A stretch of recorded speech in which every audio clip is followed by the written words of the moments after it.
सुरेन्द्रे च कौशिके पाद संस्पृशि निर्विशेष मनस्काय श्री वीरस्वामिने नमः।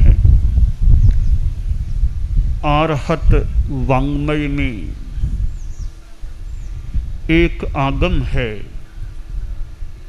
उत्तराध्ययनानि, उत्तराध्ययन। उसके 23वें अध्ययन में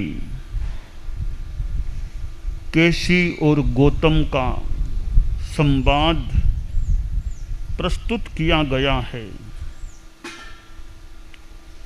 उस संवाद के अंतर्गत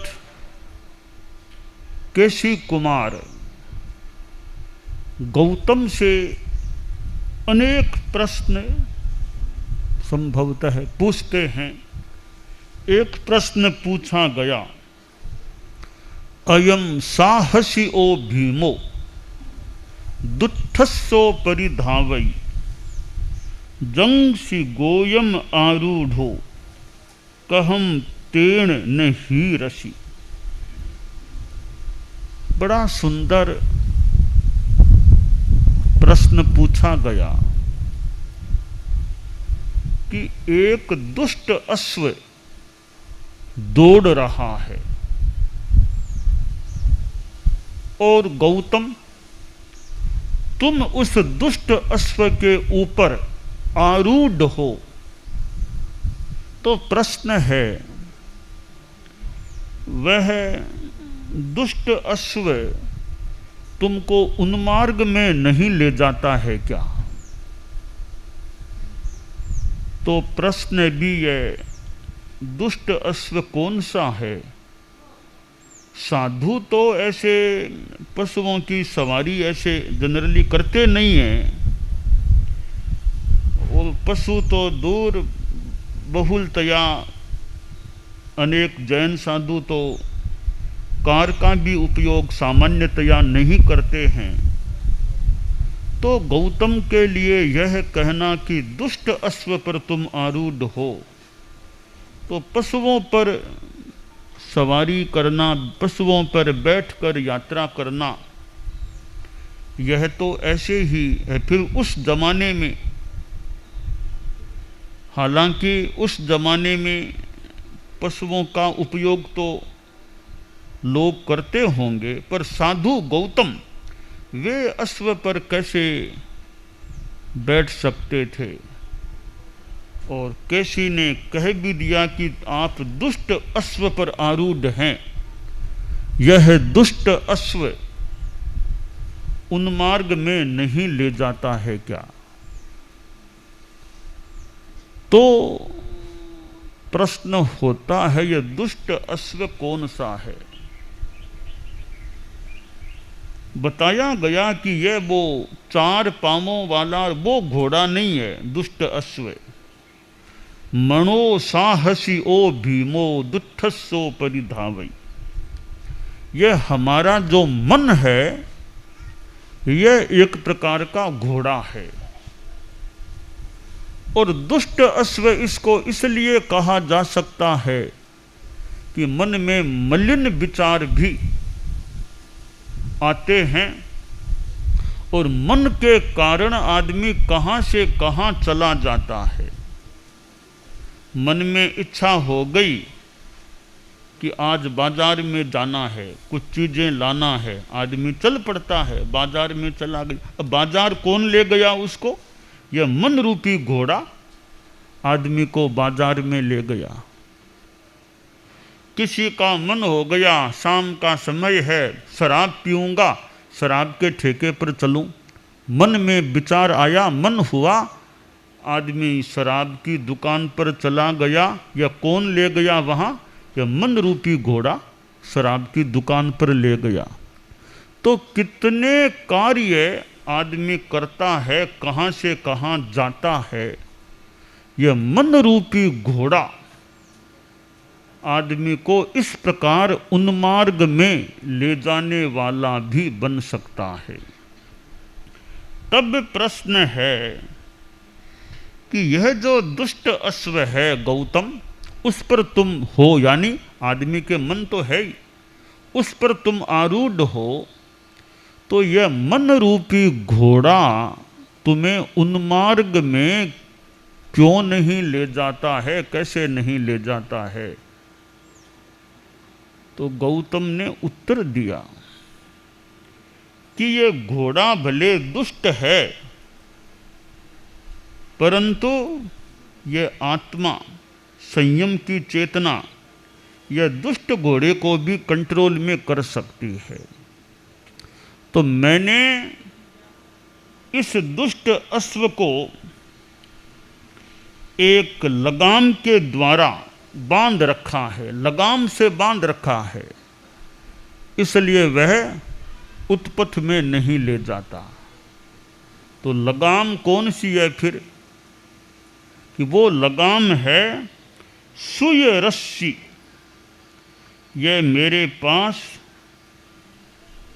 सुय रस्सी समाह्यम पधावंतम निगिन्हामि, सुय रस्सी समाह्यम न मे गच्छै उम्मग्गम मग्गम च परिवज्जै। श्रुत रस में श्रुत रूपी लगाम, ज्ञान रूपी लगाम से इस मन रूपी दुष्ट घोड़े को बांध लिया है। सम्यक ज्ञान, सम्यक श्रुत मुझे प्राप्त है, विवेक चेतना आदमी में होती है। तो मन भले थोड़ा कहे कि वहाँ चलो वहाँ चलो, पर वो ज्ञान और विवेक की लगाम कि नहीं नहीं उधर नहीं जाना है, इधर चलना है, यह ज्ञान श्रुत की लगाम हाथ में रहे, तो यह मन रूपी घोड़ा जहाँ तहाँ जहाँ कहीं उन्मार्ग में हमें नहीं ले जा सकता। तो गौतम बोले कि मैंने यह काम कर लिया है कि श्रुत रूपी लगाम से इस मन रूपी घोड़े को बांध लिया है, और इतनी धर्म की शिक्षा मन को दे रखी है कि यह दुष्ट अश्व जो कहलाता है, या आपने कहा है, मैंने धर्म शिक्षा के द्वारा जो धर्म शिक्षाएं इस मन को मिली है, उससे वह उत्तम जाति का अश्व बन गया। अब दुष्ट अश्व नहीं रहा मेरा मन, यह उत्तम जाति का अश्व घोड़ा बन गया है। तो यह गौतम केसी के संवाद में अनेक प्रश्नोत्तर हैं। एक बात यह मन के बारे में भी आई है। तो यह दुष्ट अश्व केवल गौतम स्वामी के लिए ही क्या, हमारे लिए भी यह घोड़ा है। यह घोड़ा हमें उत्पथ में न ले जाए, इसलिए श्रुत की लगाम से इसको नियंत्रित रखना अपेक्षित है, और धर्म शिक्षा के द्वारा इसको इतना प्रशिक्षित कर दें, ट्रेंड कर दें कि यह दुष्ट रहे ही नहीं, यह उत्तम जाति का अश्व रहे, अश्व बन जाए। तो ये प्रवचन होते हैं, शास्त्रों आदि का स्वाध्याय होता है, धर्म शिक्षा दी जाती है या सुनी जाती है। इस प्रवचन कार्यक्रम से, धर्म शिक्षा से, स्वाध्याय से, शास्त्रों ग्रंथों का अच्छा जो है क्रम, शास्त्र ग्रंथ उनको पढ़ा जाए, स्वाध्याय किया जाए, तो इस ज्ञान से, विवेक से, श्रुत से यह हमारा मन रूपी घोड़ा अच्छा घोड़ा बन सकता है, बना हुआ रह सकता है। क्यों, आखिर मन है तो हमारा ही नौकर, हमारा ही तो है। तो नौकर है, नौकर को तो मालिक के आदेशानुसार चलना उसका मानो कर्तव्य है। पर नौकर इतना हावी हो जाए कि मालिक पर प्रभावी हावी हो जाए, ऐसा हमारा मन न बने, इसलिए श्रुत ज्ञान रूपी लगाम से, विवेक से इस मन को हमें उत्तम जाति का अश्व बनाए रखना चाहिए। मन के द्वारा अच्छा चिंतन भी हो सकता है, अच्छा निर्णय हो सकता है, मन के द्वारा गलत विचार भी हो सकता है। दुष्ट अश्व वाला जो मन है वो गलत विचारों में जा सकता है, और उत्तम जाति का अश्व रूपी जो मन है वह सुविचार करने वाला हो सकता है, सुनिर्णय करने वाला हो सकता है। तो हमारे साथ यह मन है, संगी प्राणी होते हैं उनमें मन होता है। बाकी एकेंद्रिय से लेकर चतुरिंद्रिय तक के सारे जीव और असंगी पंचेंद्रिय जीव भी मन रहित होते हैं। जो मन रहित प्राणी होते हैं वे न तो ज़्यादा बढ़िया काम कर सकते, न ज़्यादा घटिया काम कर सकते, न ज़्यादा धर्म कर सकते और न ज़्यादा पाप कर सकते। धर्म भी ज़्यादा करेगा तो संगी प्राणी ही करेगा, पाप भी ज़्यादा करेगा तो संगी प्राणी ही करेगा। क्यों करेगा? कि जिनका मन दुष्ट अश्व है वे लोग पाप ज़्यादा करेंगे, जिनका मन उत्तम जाति का अश्व है वे लोग धर्म ज़्यादा कर सकेंगे। तो अमनस्क है, मन रहित है प्राणी, वह एक प्रकार से अविकसित प्राणी है। मन वाला प्राणी विकसित प्राणी होता है। तो इस मन का हम बढ़िया उपयोग करें। धार है, चाकू धार वाला है, तो एक बहुत पास में उपलब्धि की धार वाला चाकू है। अब धार वाले चाकू से क्या काटना क्या नहीं काटना यह विवेक की बात है कि धार वाला चाकू है उससे किस काम में लेना है। आप लोग गृहस्थ हैं, मान लो चाकू से साग सब्जी आदि बनाते हों काटते हों, वह तो एक बात है। चाकू से किसी की अंगुली काटना शुरू कर दें तो यह गलत हो जाए। तो चाकू का उपयोग क्या करना क्या नहीं करना, तो धार वाला चाकू, तो धार वाला यानी हमारा मन है, इसका हम किस विषय में उपयोग करें किस विषय में उपयोग न करें, यह एक विवेक का विषय बनता है। तो धर्म करने का अधिकारी भी मन वाला प्राणी ज़्यादा होता है। ज़्यादा धर्म मन वाला प्राणी कर सकता है और ज़्यादा पाप भी मन वाला प्राणी ही कर सकता है। 7वें नरक में ये जीव जाते हैं। 7वें नरक में जाने वाले सब संगी प्राणी, संगी मनुष्य। कोई असंगी प्राणी आगे के नरकों में जाना असंभव लग रहा है। तो जो संगी हैं वे ही ज़्यादा आगे के नरकों में जाते हैं। पहली नरक में तो मान लो असंगी भी चला जाए।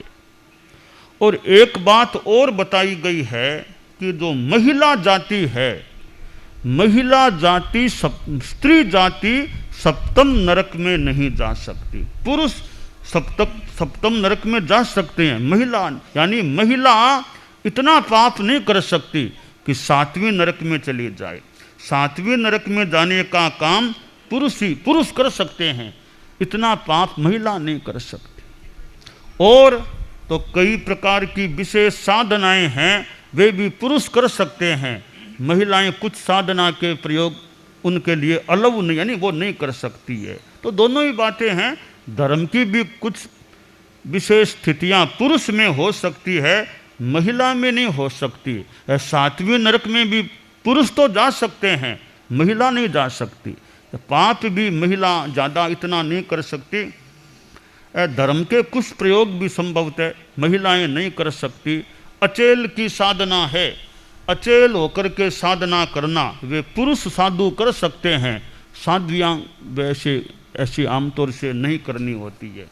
तो खैर यह मन की जो बात है कि हमारा मन कितनी बड़ी विकास की भूमिका है, मन की शक्ति का प्राप्त होना, ये 6 पर्याप्तियाँ है। मनः पर्याप्ति, मनः पर्याप्ति सब प्राणियों में नहीं होती है। स्थावर काय, द्विंद्रिय, त्रिंद्रिय, चतुरिंद्रिय, असंगी, पंचेंद्रिय, इनमें मनः पर्याप्ति नहीं होती है। तो यह मनः पर्याप्ति का उपलब्ध होना, मनोबल प्राण का उपलब्ध होना, भाषा तो असंगी प्राणियों में भी कईयों में मिल जाए पर मन नहीं मिलता है। इस मन की स्थिति यह है कि इसमें चंचलता भी होती है और मलिनता भी हो सकती है। तो मन की चंचलता को हम कम करने का प्रयास करें। कषायों से जो मन मलिन बनता है उस मलिनता को भी हम कम करने का प्रयास करें कि मन में चंचलता कितनी होती है कि आप लोग सामायिक करते हैं। कभी कभी आपको अनुभव हुआ हो तो सामायिक में मन कहाँ विचार कहाँ मन चला जाता है। एक मुहूर्त की सामायिक है कि सामायिक के बीच में कभी कोई बात दिमाग में आती, मन कहाँ आपके व्यापार धंधा लेन देन कई परिवार की बातें, तो मन बीच बीच में कहाँ जा सकता है। हालांकि साधुओं का मन भी इधर उधर चला जाए। तो ये मन जो इतना गतिशील है, यानी इतना चंचल है कि किस किस प्रकार के विचार मन में आ जाते हैं, तो यह मन की चंचलता है। इसको हम कम करने का प्रयास करें।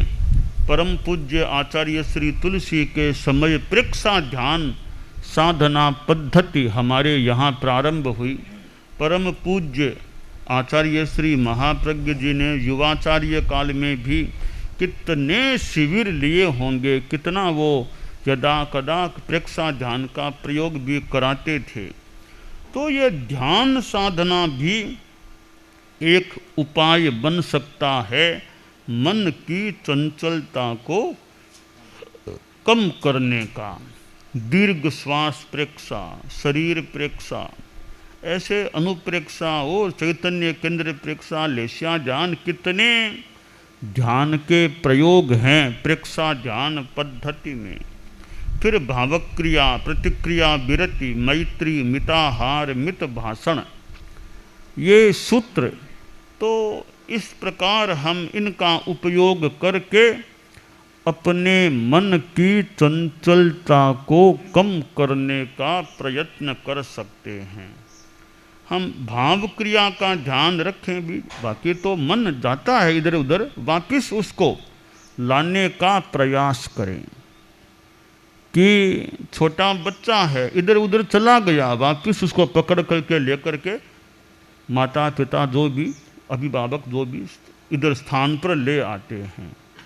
तो बच्चा जैसे इधर उधर चला जाता है, छोटा बच्चा, वापिस उसको उठा करके ले लाया जाता है। इसी प्रकार मन भी इधर उधर चला जाए, वापिस उसको केंद्रित करने का हम प्रयास करें। तो सामायिक की साधना में भी कई बार यह मन की चंचलता आपके सामने प्रस्तुत हो सकती होगी कि मन कहाँ से कहाँ चला गया। उससे कोई डरने की, व्यथित होने की बात इतनी नहीं है। वापिस जागरूक होकर उस मन को अपने करणीय कार्य में नियोजित करने का प्रयास करना चाहिए। जितनी चंचलता कम हो जाए उतना ही ठीक हो सकता है। तो केवल ज्ञानी जो होते हैं वे संगी नहीं कहलाते। केवल ज्ञानी मनुष्य हैं, यानी केवल ज्ञानी मनुष्य नो संगी नो असंगी होते हैं। वो न तो संगी है न असंगी हैं। हम जैसे संगी हैं, ये मच्छर मक्खी आदि असंगी हैं। केवल ज्ञानी मनुष्य पहले तो संगी ही थे, केवल ज्ञान हो गया तब वे नो संगी नो असंगी हो गए। कोई प्रश्न कर ले कि भाई संगी थे तो फिर नो संगी नो असंगी कैसे हो गए? इसका तात्विक कारण यह हो सकता है कि असंगीपना है वो तो उदय भाव है, ज्ञानावरणीय का एक प्रकार से उदय भाव है ये कर्म का, तब असंगीपना है। संगीपना है वो एक प्रकार से क्षयोपशम भाव है, तब संगित्व की प्राप्ति होती है। और केवल ज्ञानी हो गया तब न तो ज्ञानावरणीय का उदय रहा न ज्ञानावरणीय का क्षयोपशम रहा, दोनों ही नहीं रहे, क्षायिक भाव आ गया। तो क्षायिक भाव तो बहुत ऊंची चीज है, वहाँ तो केवल ज्ञान हो गया। केवल ज्ञानी को ऐसे जरूरत नहीं कि मन से सोचो क्या करूं क्या न करूं, मन में विचार करूं क्या लाभ क्या हानि। केवल ज्ञानी को संभवतः लाभ हानि का विचार करो, प्लस माइनस क्या होगा, कोई ज़रूरत नहीं है उनको। इस प्रकार मन का उनको चूंकि वो क्षायिक भाव को प्राप्त हो गए, ज्ञानावरणीय का क्षायिक भाव हो गया और संगित्व है वह क्षयोपशम की भूमिका, क्षयोपशम भाव की भूमिका की स्थिति। इसलिए केवल ज्ञानी मनुष्य संगी नहीं होते, क्षयोपशम भाव नहीं और असंगी भी नहीं होते, ज्ञानावरणीय का उदय भाव नहीं। नो संगी नो असंगी, न वो संगी हैं न असंगी हैं, वो तो परा ऊपर बहुत ऊपर उठे हुए क्षायिक भाव वाले हैं। इसलिए केवल ज्ञानी जो होते हैं साधु जो चारित्रात्मा 13वें 14वें गुणस्थान वाले, वे नो संगी नो असंगी कहलाते हैं। दानान सेठम अभय पयाणम सच्चे सुया अणवज्जं वयंती तवे सुया उत्तम बंभचेरम लोगुत्तमे समणे